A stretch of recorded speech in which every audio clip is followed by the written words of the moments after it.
कराडच्या आईने सध्या परळी पोलीस ठाण्यासमोर ठिय्या दिलेला आहे। माझ्या मुलाला न्याय द्या अशी मागणी वाल्मिक कराडची आई करते।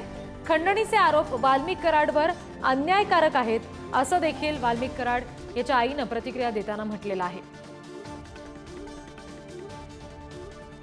पुन्हा एकदा आपण प्रतिनिधी उदय नागरगोजे यांच्याकडे जाऊयात। उदय, काय नेमकं वाल्मिक कराडच्या आईचं म्हणणं आहे? सध्या नेमकं ते कुठे आहेत?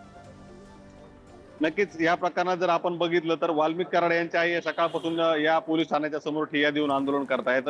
वाल्मिक कराड यांच्यावर राजकारणाच्या आडून राजकारणासाठी हे आरोप केले जात आहेत। त्यांचा या प्रकरणात कुठलाही दोष नाही। माझ्या मुलाला न्याय द्या अशी त्यांनी मागणी केली असून वाल्मिक कराडच्या 75 वर्षाच्या वयाच्या आई आता परळी शहर पोलीस ठाण्याच्या बाहेर बसल्या असून त्या ठिकाणी त्यांनी ठिय्या आंदोलन सुरू केले। जोपर्यंत माझ्या मुलाला न्याय मिळणार नाहीये तोपर्यंत मी हे आंदोलन सुरू ठेवणार असल्याचा निर्धार देखील त्यांनी व्यक्त केलाय।